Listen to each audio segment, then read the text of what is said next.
میں لبنہ ملک اپنے YouTube channel کے ساتھ آپ کی خدمت پہ حاضر ہوں، اور آپ کے علم میں ہے کہ خان صاحب کے اوپر کس طرح سے فائرنگ ہوئی اور انہیں کس طرح سے زخمی کیا گیا۔ 4 گولیاں ان کے جسم میں داخل ہوئیں، جن میں سے ایک گولی ان کی ایک ران کو چھوتی ہوئی نکل گئی، لیکن 3 گولیاں ان کے جسم میں موجود تھیں جو ان کے جسم میں سے نکالی گئی۔ اور بمطابق ڈاکٹر کہ یہ جس جگہ پہ خان صاحب کو گولی لگی تھی اس کے ساتھ ہی ایک آرٹری ہوتی ہے، اگر اس آرٹری کی جانب گولی چلی جاتی اور وہاں تک گولی پہنچ جاتی تو جان جانے کا خطرہ بہت زیادہ تھا، کیونکہ وہ ایسی جگہ تھی جہاں سے 20 منٹ خون جاری رہنے کی صورت میں کسی قیمت پہ یہ ممکن نہیں ہے کہ انسانی جان بچ سکے، اور ایسا ہمارے دائیں بائیں کے لوگوں کے ساتھ ہوتا آیا ہے، ہم نے دیکھا ہے، کیونکہ خون بہت زیادہ بہہ جانے کی صورت میں ڈیفینیٹلی آپ سبھی اس چیز سے واقف ہیں کہ پھر جان بچنا بہت مشکل ہو جاتا ہے۔ اور خان صاحب نے اسی حوالے سے یہ کہا کہ میری شاہ رگ تھی، کیونکہ انہیں پتہ ہے کہ بہت سارے لوگ اس قسم کے ہیں جنہیں سمجھ ہی نہیں آتی کہ کیا ہے اور کیا نہیں۔ شاہ رگ صرف یہ نہیں ہوتی، آپ کے ہاتھ پہ یہاں پہ اگر کسی قسم کا کوئی مسئلہ بن جاتا ہے، یہاں سے خون بہتا ہے، تو بھی آپ اپنی زندگی سے ہاتھ دھو بیٹھتے ہیں۔ خان صاحب کے ساتھ اس حوالے سے بہت عجیب باتیں ہمیں سننے کو ملیں کہ جب انہوں نے کہا کہ میری شاہ رگ کو نقصان پہنچایا گیا اور کوشش کی گئی کہ وہاں تک گولی لگ جاتی، تو نون لیگ کے پٹواری حضرات نے یہاں تک کہہ دیا کہ ہوا ہی کچھ نہیں، نا جی ہوا ہی کچھ نہیں ہے، لیکن جو مرضی کہنے والے کہتے رہیں، یہ مذاق کرنے والے، یہ فضول باتیں کرنے والوں کے منہ نہ بند ہوئے ہیں، نہ ہی ابھی بھی ہو سکتے ہیں، کیونکہ عادت سے مجبور ہیں یہ لوگ۔ اینی ویز، جائے وقوعہ کا جائزہ لیا گیا، اور یہاں آپ سے ایک چیز شیئر کرنی بہت اہم ہے کہ جائے وقوعہ پر بہت سارے نشانات مٹا دیے گئے، اور اس حادثے کو بہت سارے ثبوت ختم کر دینے کے بعد ایک مذہبی رنگ دینے کی کوشش جو پہلے دن سے ہو رہی ہے خان صاحب کے حوالے سے، کہ خان صاحب کو مذہبی طرف لے کے جایا جائے اور کہا جائے کہ انہوں نے مذہب کے خلاف باتیں کی، تو وہی مذہبی رنگ دیتے ہوئے اس چیز کو آگے لے کے جانے کی کوشش کی گئی۔ تحریک لبیک کے اوپر اس حوالے سے الزام لگانے کی بھی کوشش کی گئی، لیکن سعد رضوی نے کل جمعہ تھا، اور اس جمعہ کی اپنے جو خطبہ تھا اس کے اندر ہی اس نے یہ کہا کہ ہم نے ایسا کچھ نہیں کیا، ہاں جو نام خان صاحب نے لیے ہیں وہی نام اس کے ذمہ دار ضرور ہیں، یعنی کہ تحریک لبیک نے بڑے صاف الفاظ میں یہ کہا کہ رانا ثناء اللہ، شہباز شریف اور جنرل فیصل جن تینوں کے نام لیے گئے ہیں وہ تینوں اس چیز میں انوالو ہیں، جیسا کہ خان صاحب کہہ رہے ہیں۔ آلدو انہوں نے اس دوران کچھ سخت جملے بھی استعمال کیے، لیکن ان کے حوالے سے بات نہیں کرتے، اور جب خان صاحب کے اوپر یہ اٹیک ہوا اس کے بعد خان صاحب کو ہسپتال تک پہنچانے کا مرحلہ باقی تھا، ہیلی کاپٹر کو کال کیا گیا، لیکن ہیلی کاپٹر لانا جو ہے وہ وہاں پہ پہنچانا شاید اس حکومت کو بہتر نہ لگا۔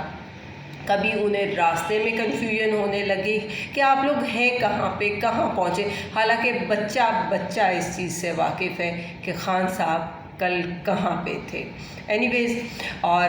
پھر یہ طے پایا کہ بجائے اس کے کہ ہم کوئی اور رسک لیں، وہاں کی مقامی انتظامیہ بھی تعاون کرنے کے لیے تیار نہیں تھی، تو خان صاحب کے قریبی ساتھی احمد خان نیازی نے اس چیز کا فیصلہ کیا کہ بجائے ادھر جایا جائے یا ادھر جایا جائے، جو یہاں پہ 2 بلٹ پروف گاڑیاں موجود ہیں انہی میں خان صاحب کو لے کے تو شوکت خانم تک پہنچایا جائے۔ وہ لوگ نکلے، اور ایمبولینس کا بھی رسک اس لیے نہیں لیا گیا کیونکہ ایمبولینس میں سے گولی آر پار ہو جاتی ہوتی ہے، ایمبولینس بلٹ پروف تو نہیں ہوتی۔ سیکیورٹی نے بہت سارے معاملات اپنے ہاتھ میں لینے کی کوشش کی، لیکن اس کے باوجود خان کی گاڑی کو ڈی ٹریک کرنے والوں نے ڈی ٹریک کرنے کی بھرپور کوشش کی۔ 3 بار خان صاحب کی گاڑی غلط انداز میں غلط اطراف پہ لے کے جانے کی کوشش کی گئی، اور جس وقت لاہور کے قریب آن پہنچے تو انہوں نے یہاں تک کیا کہ گاڑی رنگ روڈ پر چڑھانے کی کوشش کی۔ آپ کے علم میں ہے کہ شوکت خانم تک اگر پہنچنا ہو تو رنگ روڈ کا تو استعمال کرنے کی کوئی تک نہیں بنتی ہے، کیونکہ 1.5 سے 2 گھنٹے رنگ روڈ کا سفر لگ جاتا ہے۔ بہرحال ٹریفک جیم تھا، ٹریفک جیم میں خان صاحب کو نکالا گیا اور بہت مشکل وہ صورتحال رہی۔ روٹ بھی کوئی نہ لگایا گیا، حالانکہ ویسے ہر دوسرے بندے کے لیے روٹ یہاں لگتے رہتے ہیں، لیکن خان صاحب کے لیے کوئی روٹ نہ لگایا گیا۔ بہت زیادہ وقت ان کو ہسپتال تک پہنچنے میں لگا، اور اس حوالے سے میری درخواست ہے کہ انکوائری کی جائے تاکہ پتہ چلے کہ اس کے پیچھے کیا عوامل تھے، کون لوگ تھے۔ اور پھر اس کے بعد اگلی بات میں آپ کو بتاؤں کہ جب خان صاحب نے کل شام کو خطاب کیا، خان صاحب کا وہ خطاب ایک بھرپور جوش رکھتا ہوا خطاب تھا، اور اتنا لمبا خطاب، 1 گھنٹے سے زیادہ کا وقت اس میں لگا۔ لوگ حیران ہو گئے، خان نے لوگوں کو حیران کر دیا کہ اتنا لمبا خطاب، اتنی گولیاں لگ جانے کے باوجود، اتنا شدید زخمی ہو جانے کے باوجود یہ بندہ اس طرح بولے جا رہا ہے، اور اتنی ہمت کہاں سے آ گئی؟ یہ ہمت پاکستان کی عوام نے دی ہے خان صاحب کو۔ پاکستان کی عوام نے خان صاحب کو بتایا ہے کہ ہاں، ہم آپ کے ساتھ کھڑے ہیں اور ڈٹ کے کھڑے ہیں، آپ کیجئے، یہ سب کچھ کیجئے، ہم آپ کے ساتھ ہیں۔ اور پٹواریوں کی سوچ کے مطابق خان صاحب کو ہوا ہی کچھ نہیں، گولی تو لگی ہی نہیں، یہ تو کوئی ڈرامہ چلا رہے ہیں پی ٹی آئی والے۔ اینی ویز، پٹواری جو مرضی کہتے رہیں، ان کی بات کو سوچنا یا ان کی بات پہ کچھ ڈسکس کرنا، میں سمجھتی ہوں کہ کسی بھی سینسیبل بندے کی سوچ کی توہین ہے۔ اینی ویز، خان صاحب نے اپنے خطاب میں یہ بتایا، یہ پہلے سے بھی سب لوگ جانتے تھے کہ نیوٹرلز اپنے فیصلے خود کرنے کے عادی ہیں، اور ان کو ہمیشہ یہ چیز رہتی ہے کہ ہمارے فیصلے کوئی اور نہ کرے۔ خان صاحب کے خطاب میں ارشد شریف کا ذکر بھی ہوا، باقی صحافیوں کے حوالے سے بھی بات ہوئی، جو مظالم اور جو تکالیف وہ لوگ فیس کر رہے ہیں اس حوالے سے بھی بات کی گئی، اور جو پاکستان تحریک انصاف کے لوگوں کے ساتھ سلوک اس وقت کیا جا رہا ہے اس حوالے سے بھی خان صاحب نے بات کی، اور انہوں نے بڑے کھلے لفظوں میں یہ بتایا کہ وہ کون 3 لوگ ہیں جو مجھے قتل کروانا چاہتے ہیں۔ انہوں نے ببانگ دہل اس حوالے سے بات کی، اور اس میں کوئی دوسری بات نہیں، آپ بھی جانتے ہیں، میں بھی اس چیز سے باخبر ہوں کہ وہ کون لوگ تھے۔